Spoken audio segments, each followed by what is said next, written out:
तो वो जो सॉल्यूशन बना वो बना दिखने वाला नींबू का रस। दूसरा पॉइंट कि हमें नमक और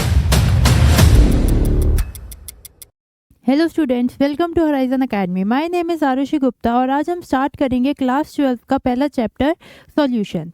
ठीक है, अगर मैं आपसे पूछूं कि जनरल लाइफ में सॉल्यूशन वर्ड का क्या मतलब होता है तो आप क्या बोलोगे? आप बोलोगे कि सपोज अगर हम किसी प्रॉब्लम में फंस जाते हैं और उस प्रॉब्लम को सॉल्व करने का हमें तरीका मिलता है तो हम बोलेंगे कि हमें सॉल्यूशन मिल गया। ठीक है, या फिर मैथ्स में बात करें तो किसी भी क्वेश्चन के आंसर को हम सॉल्यूशन बोलते हैं कि पूरा तरीका कि वो क्वेश्चन कैसे सॉल्व हुआ उसको हम सॉल्यूशन बोलते हैं। बट केमिस्ट्री में सॉल्यूशन का मतलब थोड़ा अलग होता है इस सब से। ठीक है, सॉल्यूशन जानने से पहले ये देखते हैं कि प्योर सब्सटेंस और मिक्सचर्स क्या होते हैं। आप लोगों ने अपनी छोटी क्लासेस में पढ़ा होगा प्योर सब्सटेंस और मिक्सचर के बीच का डिफरेंस। अगर सपोज मैंने नमक लिया, ठीक है, अपने घर में किचन में गई और वहाँ से मैंने नमक ले लिया। नमक में क्या होता है? NaCl। अब जो हमारा नमक है उसके अंदर सिर्फ और सिर्फ NaCl प्रेजेंट होगा। क्या उसमें NaCl के अलावा और कुछ प्रेजेंट होगा? नहीं, सिर्फ और सिर्फ NaCl है अगर उसमें इम्प्योरिटी नहीं है, अगर वो जो हमारा नमक है वो प्योर है। तो ऐसे सब्सटेंसेस जिसमें सिर्फ एक तरीके का ही सब्सटेंस प्रेजेंट हो, एक ही एलिमेंट या फिर एक ही कंपाउंड प्रेजेंट हो, तो उसको हम बोलते हैं प्योर सब्सटेंस, जैसे कि नमक। या फिर अगर हम बात करें वाटर की तो वाटर में H2O होता है। ठीक है, अब अगर हमारे वाटर में सिर्फ और सिर्फ H2O है, उसके अलावा और कुछ नहीं है, तो हम बोलेंगे कि वो प्योर है क्योंकि उसमें एक ही कंपाउंड प्रेजेंट है। कौन सा? H2O, और उसके अलावा और कुछ भी नहीं है। ठीक है, और मिक्सचर्स क्या होगा? मिक्सचर्स होता है दो प्योर सब्सटेंस को जब हम मिक्स कर देते हैं तो जो बनता है उसको हम बोलते हैं मिक्सचर। जैसे कि मान लो मैंने पानी और नमक को मिक्स कर दिया। पानी मेरा प्योर सब्सटेंस था, नमक एक प्योर सब्सटेंस था। अब दोनों को क्या करा गया? मिक्स कर दिया गया, तो इसको हम बोलते हैं मिक्सचर। जब दो प्योर सब्सटेंसेस को, दो या दो से ज़्यादा प्योर सब्सटेंसेस को हम मिक्स कर देते हैं तो हम बोलते हैं कि वो मिक्सचर बन गया। अब सपोज करो कि मैंने टैप वाटर लिया। क्या टैप वाटर मिक्सचर होगा या प्योर सब्सटेंस होगा? जो टैप वाटर है वो हमारा मिक्सचर का एग्जाम्पल होता है। क्यों? क्योंकि जो टैप वाटर है उसमें वाटर तो होता है, H2O तो है, पर साथ में उसमें आयंस भी प्रेजेंट होते हैं, जैसे कि Na+, Mg2+, कैल्शियम, ये सारे आयंस भी प्रेजेंट होते हैं। तो जो वाटर है वो मिक्सचर है H2O और उन आयंस का। अगर हम बात करें ओशन वाटर की तो वो भी मिक्सचर है क्योंकि उसमें H2 होगा और साथ में नमक भी प्रेजेंट होता है, तो नमक भी होगा। अब जो हम लेबोरेटरी में पानी यूज़ करते हैं उसको हम बोलते हैं डिस्टिल्ड वाटर, और वो वाटर प्योर होता है, उसमें H2O के अलावा और कुछ भी नहीं होता। लेबोरेटरी में जो हम वाटर यूज़ करते हैं वो आयंस, ना उसमें कोई आयन होता, ना कोई मिनरल होते, ना कुछ होता। ठीक है, वो प्योर H2O होता है क्योंकि अगर हम जैसे एक्सपेरिमेंट कर रहे हैं उसमें अगर कोई आयन होगा तो वो हमारी एक्सपेरिमेंट के साथ इंटरफेयर करेगा और जो हमारा रिजल्ट है वो गलत आएगा।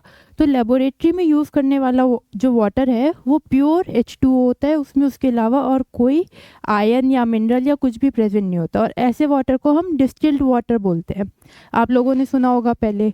तो इतना समझ में आया? प्योर सब्सटेंस मतलब वो सब्सटेंस जिसमें एक ही तरीके का एलिमेंट या फिर कंपाउंड प्रेजेंट हो, और मिक्सचर जब हम दो या दो से ज़्यादा प्योर सब्सटेंस को मिक्स कर देते हैं तो वो बन जाता है मिक्सचर।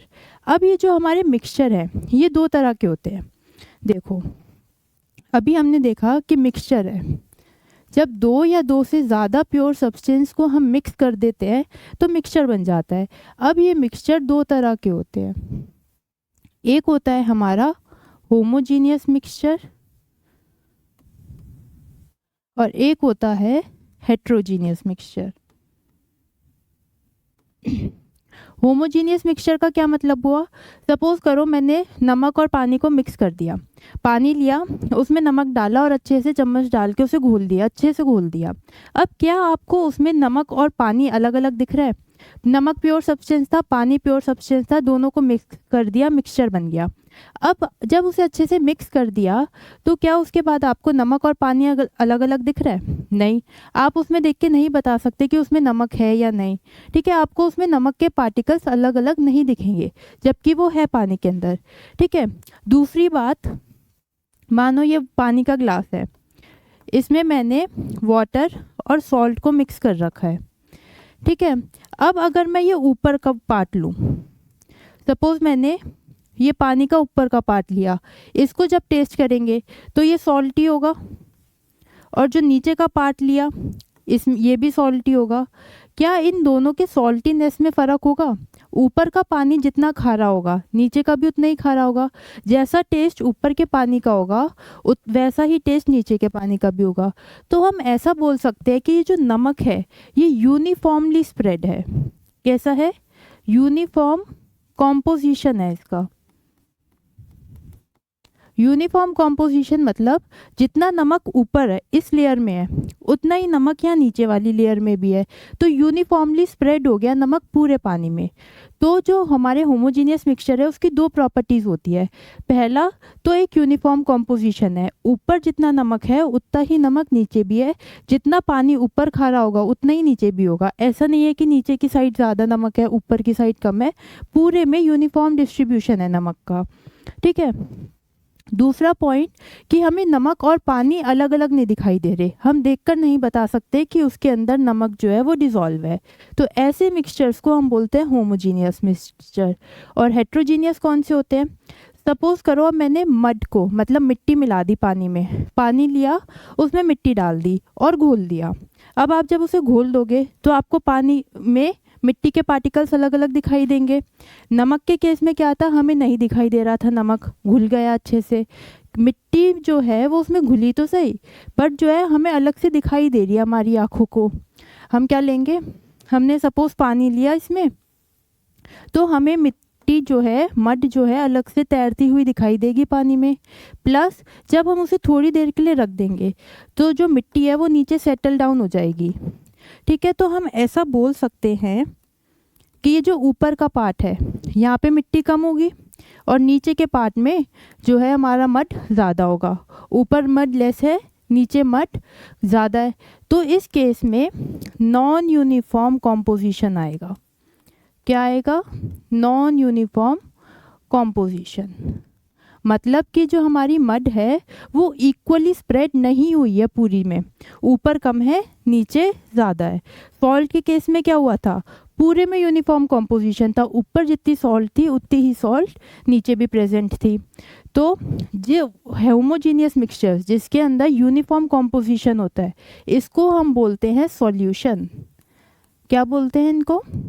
सॉल्यूशंस। और हेट्रोजीनियस मिक्सचर्स को हम बोलते हैं suspension.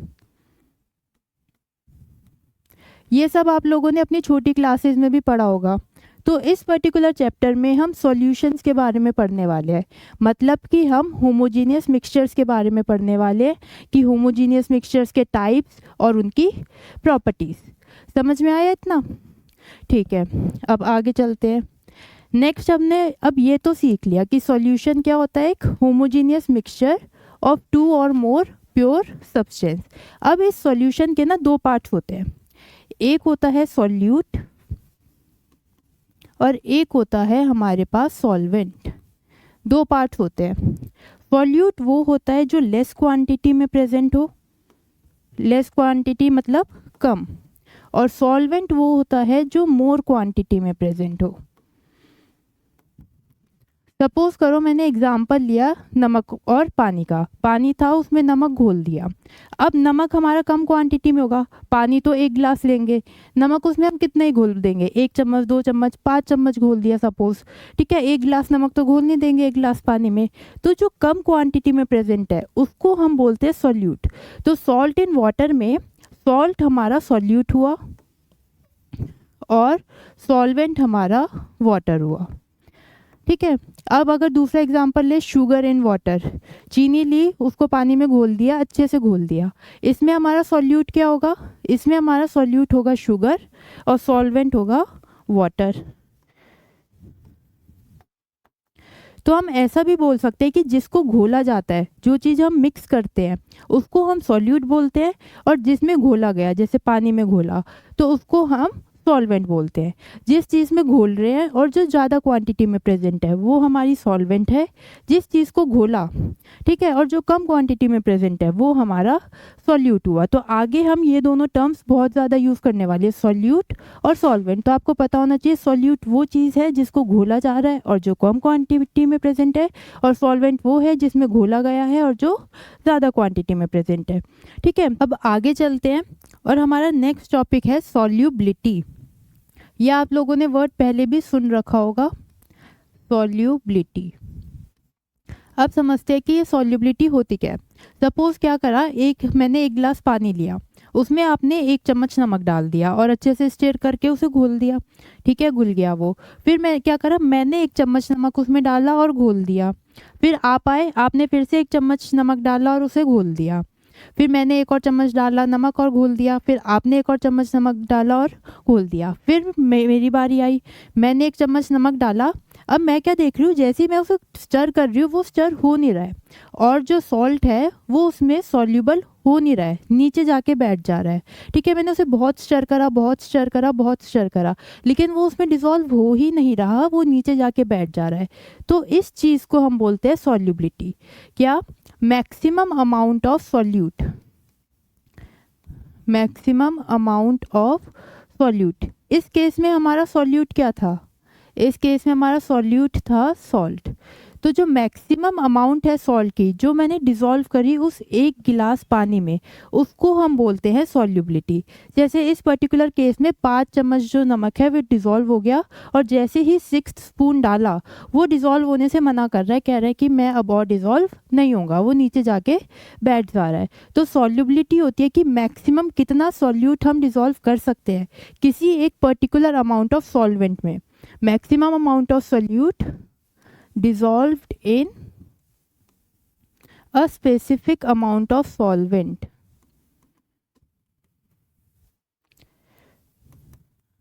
specific amount of solvent। इसके बाद आगे आता है at a particular temperature। ये लाइन इंपॉर्टेंट है, at a particular temperature is called solubility। ठीक है, इसको अभी समझेंगे। एट अ पर्टिकुलर टेम्परेचर का मतलब, अभी सॉल्युबिलिटी देखते हैं। अभी जो एग्जांपल दिया उसके अंदर 5 चम्मच नमक 1 गिलास पानी में उसकी सॉल्युबिलिटी है। अब अगर मैं पानी की क्वांटिटी बढ़ा दूं तो वो नमक उसमें डिसॉल्व हो जाएगा। अब हम उसमें और नमक डाल सकते हैं। तो हम क्या करते हैं, सॉल्वेंट का अमाउंट फिक्स कर देते हैं। 1 लीटर पानी या 1 ml पानी, उसमें मैक्सिमम हम कितना सॉल्यूट, नमक हो, चीनी हो या कुछ भी हो, डिसॉल्व कर सकते हैं, उसको हम बोलते हैं सॉल्युबिलिटी। ठीक है, इसको यूजुअली हम मेज़र करते हैं ग्राम पर ml में, कि सपोज अगर कहीं लिखा है 10 ग्राम पर ml है solubility of salt in water, तो हम ये बोलेंगे कि 1 ml पानी में maximum 10 gram of salt dissolve हो सकता है, उससे ज़्यादा डिसॉल्व नहीं होगा। अगर हम उससे ज़्यादा डिसॉल्व करने की कोशिश करेंगे तो वो उसमें जाके डिसॉल्व नहीं होगा। और ऐसे सॉल्यूशंस को हम बोलते हैं सैचुरेटेड सॉल्यूशन। क्या बोलते हैं ऐसे सॉल्यूशंस को? Saturated solution. मतलब कि मैक्सिमम अमाउंट ऑफ सॉल्यूट हमने डिसॉल्व कर दिया, अब उसमें और सॉल्यूट डिसॉल्व नहीं होगा, तो वो जो सॉल्यूशन बना वो बना हमारा सैचुरेटेड सॉल्यूशन। कि अब ये सैचुरेट हो गया है, अब हम इसमें और सॉल्यूट डालेंगे तो डिसॉल्व नहीं होगा। इसी का ऑपोजिट आता है हमारे पास अनसैचुरेटेड सॉल्यूशन। अनसैचुरेटेड में क्या होगा कि अभी हम उसमें और सॉल्यूट डिसॉल्व कर सकते हैं। ठीक है, सैचुरेटेड हो गया, no more solute can be dissolved, no more solute can be dissolved. Saturated में हम और सॉल्यूट डिसॉल्व नहीं कर सकते, अनसैचुरेटेड में हम और सॉल्यूट डिसॉल्व कर सकते हैं। ठीक है, 1 गिलास पानी लिया, उसमें 1 चम्मच नमक डाला, तो अभी वो अनसैचुरेटेड सॉल्यूशन है क्योंकि उसमें अभी और नमक हम डाल सकते हैं। फिर 1 चम्मच नमक और डाला, डिसॉल्व कर दिया, हो गया डिसॉल्व, वो अभी भी अनसैचुरेटेड है क्योंकि उसमें हमने और नमक डाल सकते हैं और डिसॉल्व कर सकते हैं। अब उस 1 गिलास पानी में जब 5 चम्मच नमक डाल दिया, अब वो सैचुरेटेड हो गया क्योंकि अगर हम उसमें और नमक डालें तो वो और डिसॉल्व नहीं होगा। ठीक है, अब बात करते हैं हम टेम्परेचर की। हमने इतना सीख लिया कि एक पर्टिकुलर अमाउंट ऑफ सॉल्वेंट में मैक्सिमम कितना सॉल्यूट डिसॉल्व कर सकते हैं, उसको हम बोलते हैं सॉल्युबिलिटी। अब ये जो सॉल्युबिलिटी है ना, ये इंक्रीज करती है with temperature. Solubility increases with temperature. अब आप एक काम करना, किसी मिठाई की दुकान पे जाना और वहाँ पे उससे पूछना कि वो जो मिठाई में यूज़ करते हैं ना, चाशनी जिसे कहते हैं, वो कैसे प्रिपेयर की जाती है। चाशनी कह लो या शुगर सिरप कह लो, उसे कैसे प्रिपेयर करते हैं। क्या करते हैं, वो पानी लेते हैं, उसमें चीनी डालते हैं, उसे डिसॉल्व कर देते हैं, उस सॉल्यूशन को सैचुरेटेड बना देते हैं कि उसमें इतनी चीनी डाल देते हैं कि अब और चीनी उसमें डिसॉल्व ना हो सके। ठीक है, अब उसमें और चीनी तो डिसॉल्व हो नहीं रही, फिर अब क्या करें, अब वो क्या करते हैं, उस पानी को गर्म कर देते हैं। क्या करते हैं, गर्म। अब जैसे जैसे पानी गर्म होता है तो उसकी सॉल्युबिलिटी बढ़ जाती है, तो उसमें अगर हम और चीनी डालें तो वो घुल जाएगी उसमें। ठीक है, सॉल्युबिलिटी बढ़ जाती है। देखो, मैंने सपोज 1 लीटर पानी ले लिया, इसमें सपोज करते हैं, सिर्फ ऐसे ही एग्जाम्पल है ये, 250 मान लेते हैं, 250 ग्राम्स ऑफ शुगर डाली। उसके बाद जो है ये सॉल्यूशन सैचुरेटेड हो गया, इसमें चाहे अब और कितनी भी चीनी डालो वो डिज़ोल्व नहीं होगी। तो क्या करेगा वो दुकानदार, उसको नीचे से हीट कर देगा। हीट जो है येलो कलर की बनाते हैं, उसको नीचे से उसने हीट कर दिया। हीट करा, अब क्या होगा, इसकी सॉल्युबिलिटी बढ़ जाएगी। अब इसके अंदर 100 ग्राम चीनी और डाल सकते हैं हम। अब इसमें 100 ग्राम चीनी और डाली और वो डिज़ोल्व हो गई। ठीक है, अब 100 के ऊपर अगर हम चीनी डाल रहे हैं तो वो डिज़ोल्व होने से मना कर रही है कि मैं नहीं हो रही डिज़ोल्व। तो क्या करेंगे, इसे और हीट करेंगे, और ज़्यादा हीट करेंगे, अब सॉल्युबिलिटी और बढ़ जाएगी। तो हम क्या कर सकते हैं, 100 ग्राम चीनी और डाल सकते हैं। और इसी तरह वो क्या करता है, हीट करता रहता है, टेम्परेचर बढ़ाता रहता है, सॉल्युबिलिटी बढ़ती रहती है और उसमें और चीनी ज़बरदस्ती डिसॉल्व करता रहता है। इस तरह से जो है हमारी चाशनी बनती है या शुगर सॉल्यूशन बनता है। इसलिए हमने ऊपर यहाँ पे लिखा था एट अ पर्टिकुलर टेम्परेचर। ये जो हमने वर्ड यूज़ करा था ना, इसलिए ही करा था, क्योंकि अगर टेम्परेचर चेंज करेंगे तो सॉल्युबिलिटी चेंज हो जाती है। टेम्परेचर बढ़ाने पे सॉल्युबिलिटी बढ़ जाएगी और टेम्परेचर कम करने पे सॉल्युबिलिटी कम हो जाएगी। तो ये तो था सारा सॉल्युबिलिटी का खेल, जिसमें हमने देखा सैचुरेटेड और अनसैचुरेटेड सॉल्यूशंस, और सॉल्युबिलिटी इंक्रीज करती है विथ इंक्रीज इन टेम्परेचर। अब आगे चलते हैं। अब हमने सॉल्यूशन सीख लिया क्या होते हैं, सॉल्युबिलिटी सीख ली, सॉल्यूट सीख लिया और सॉल्वेंट सीख लिया। अब नेक्स्ट आता है types of solution.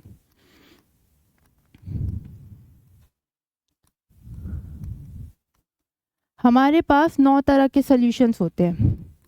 There are 9 types of solution. यहाँ पे लिखते हैं हम एक बार सॉल्यूट, यहाँ पे लिखते हैं सॉल्वेंट। अब क्या करो, सपोज करो मैंने, जो मेरा सॉल्यूट है वो सॉलिड है और जो सॉल्वेंट है वो भी सॉलिड है।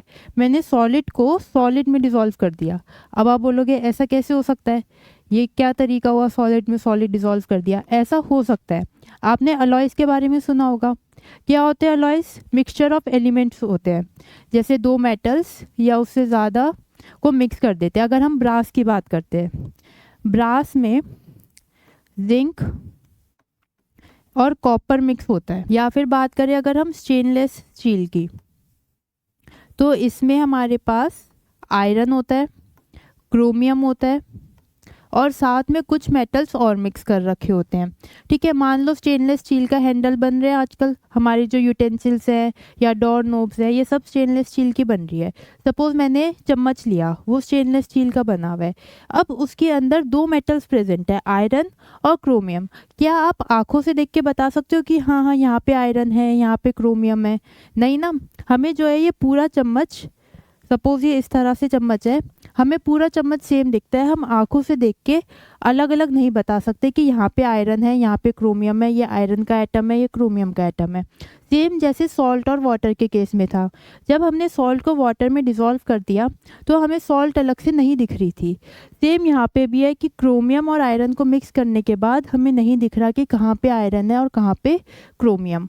दूसरा पॉइंट कि अगर मैं चाहे ये वाला पार्ट उठा लूँ, चम्मच का ये वाला पार्ट उठाऊं या चाहे ये वाला पार्ट उठाऊं, जितना आयरन और क्रोमियम का रेशियो इस एरिया में होगा उतना ही आयरन और क्रोमियम का रेशियो दूसरे वाले एरिया में होगा। मतलब यूनिफॉर्म डिस्ट्रीब्यूशन होगा आयरन और क्रोमियम का। जो रेशियो वो यहाँ फॉलो कर रहे होंगे सेम उतना ही रेशियो इस एरिया में भी होगा आयरन और क्रोमियम का। तो इसको हम बोलते हैं, ये भी सॉल्यूशन ही हो गया। है ना। टाइप ऑफ सॉल्यूशन हो गया, सॉल्यूशन की हमने यही प्रॉपर्टी पढ़ी थी कि यूनिफॉर्म कॉम्पोजिशन होना चाहिए। दूसरा, हम आंखों से देख के नहीं बता सकते कि इसमें भाई 2 अलग अलग चीज़ें प्रेजेंट है या 3 अलग चीज़ें प्रेजेंट है। तो ये जो अलॉय है ये भी एक सॉल्यूशन है।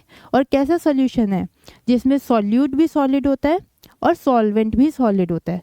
तो सॉलिड और सॉलिड का मिक्सचर है। कैसा मिक्सचर है, होमोजीनियस मिक्सचर। ठीक है, सेम काम ब्रास में भी होता है। अगर आप ब्रास की कोई आइटम उठा लो तो उसमें आप देख के नहीं बता सकते कि जिंक कहाँ है, कॉपर का, ये जिंक का एटम है, ये कॉपर का एटम है, ऐसे नहीं बता सकते। दूसरा, उनकी कॉम्पोजिशन भी सेम होती है। जितना जिंक एक एरिया में होगा उतना ही जिंक दूसरे एरिया में होगा। और सेम कॉपर के साथ इतना कॉपर यहाँ है उतना ही कॉपर इस साइड भी है। ठीक है, तो अलॉयज हो गए हमारा पहला टाइप, जिसमें सॉल्यूट भी सॉलिड है, सॉल्वेंट भी सॉलिड है। एग्जाम्पल हो गए ब्रास और स्टेनलेस स्टील। अब सेकंड देखते हैं। सेकंड है, क्या करते हैं, सॉल्यूट को तो सॉलिड ही रहने देते हैं, सॉल्वेंट को लिक्विड बना देते हैं। इसका एग्जाम्पल है हमारा जो हम इतनी देर से बात कर रहे हैं, सॉल्ट इन वाटर की। जब मैंने सॉल्ट को वाटर में डिज़ोल्व करा तो एक सॉल्यूशन बन गया, होमोजीनियस मिक्सचर बन गया, जिसको हम बोलेंगे सॉल्यूशन। अब ये जो सॉल्ट है ये सॉलिड है, जो कि सॉल्यूट होगा, कम क्वांटिटी में प्रेजेंट है। और जो वाटर है वो लिक्विड है, जो कि सॉल्वेंट है, क्योंकि ज़्यादा क्वांटिटी में प्रेजेंट है। तो दूसरा टाइप हो गया सॉलिड इन लिक्विड। एग्जाम्पल है इसका salt in water. Third type आता है, सॉलिड को अगर हम डिज़ोल्व कर दें गैस में। इसका एग्जाम्पल होता है स्मोक। स्मोक मतलब धुआं। अगर आप किसी चिमनी में से धुआं निकलते हुए देखो तो क्या होता है, उसमें गैस होती है और गैस के अंदर डस्ट पार्टिकल्स प्रेजेंट होते हैं, जिस वजह से हमें धुआं काला काला दिखता है। ठीक है, तो ये धुआं निकला, सपोज कोई चिमनी थी ये, उसमें से धुआं निकला, इसके अंदर डस्ट पार्टिकल्स प्रेजेंट होते हैं। ठीक है, डस्ट जो है वो सॉलिड है और गैस में है तो वो हमारा सॉल्वेंट हो गया।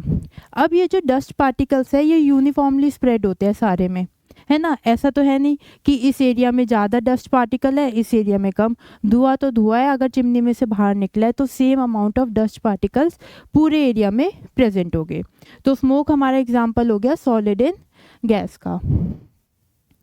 फिर फोर्थ होता है हमारा, अब क्या करते हैं, लिक्विड को डिज़ोल्व कर देते हैं सॉलिड में।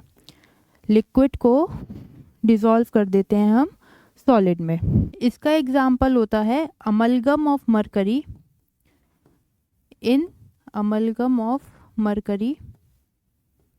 इन सोडियम।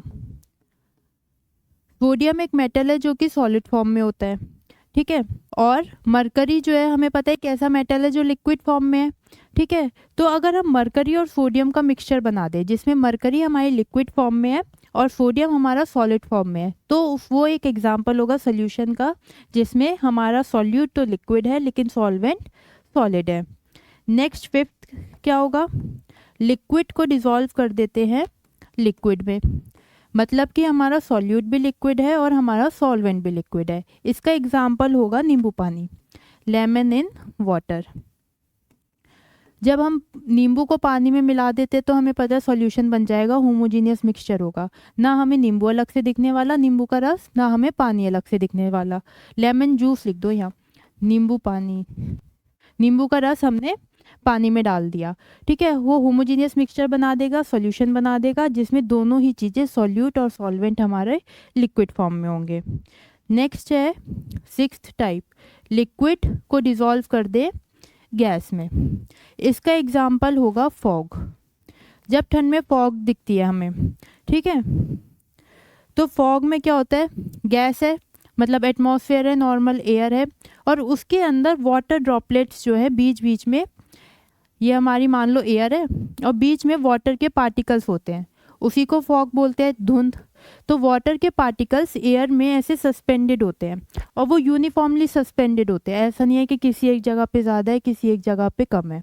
तो लिक्विड इन गैस का एग्जांपल हुआ फॉग, जिसमें वाटर पार्टिकल्स हमारे एयर में सस्पेंडेड होते हैं।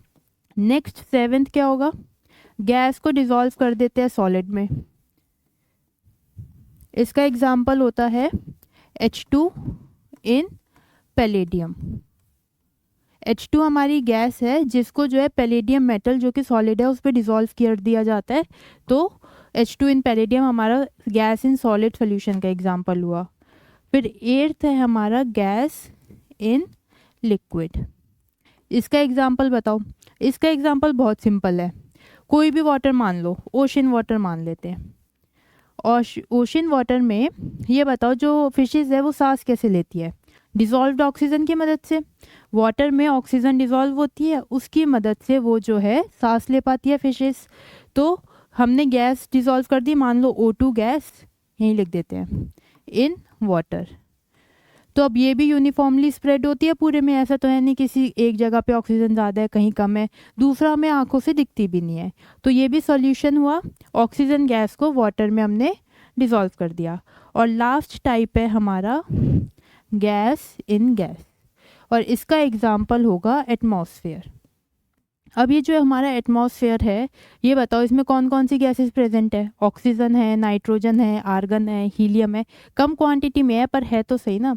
नाइट्रोजन और ऑक्सीजन मान लेते हैं मेन, ठीक है। तो दोनों गैसेस है और आपस में मिक्स है, और ब्यूटीफुली मिक्स है एकदम यूनिफॉर्मली, हमें अलग से नहीं दिख रहा कि यहाँ पे नाइट्रोजन है यहाँ पे ऑक्सीजन है, अच्छे से स्प्रेड है और इक्वल अमाउंट में स्प्रेड है। तो गैस इन गैस का एग्जाम्पल हो गया एटमॉस्फेयर। तो ये हमारे 9 टाइप्स होते हैं सॉल्यूशन के, जिसमें हमने क्या करा, सॉल्यूट और सॉल्वेंट को वेरी कर दिया। एक बार सॉल्यूट को सॉलिड रखा, सॉल्वेंट चेंज कर दिया, सॉलिड लिक्विड गैस, और फिर हमने सॉल्यूट को चेंज कर दिया, एक बार लिक्विड में एक बार गैस में। अब इस पर्टिकुलर चैप्टर में हम 3 चीज़ें पढ़ने वाले हैं। क्या क्या? हम सबसे पहले तो पढ़ेंगे हेनरीज लॉ। उसके अंदर हम बात करेंगे गैस इन लिक्विड वाले सॉल्यूशंस की। पहले हम पढ़ेंगे हेनरीज लॉ, जिसमें हम बात करेंगे गैस इन लिक्विड वाले सॉल्यूशंस की। फिर हम पढ़ेंगे राउल्ट्स लॉ, जिसमें हम बात करेंगे लिक्विड इन लिक्विड की। और लास्ट में हम पढ़ेंगे कॉलिगेटिव प्रॉपर्टीज,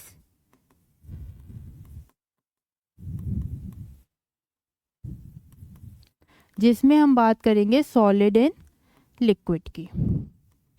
ठीक है। इसके अलावा एक 4th टॉपिक और है, वेंट ऑफ फैक्टर।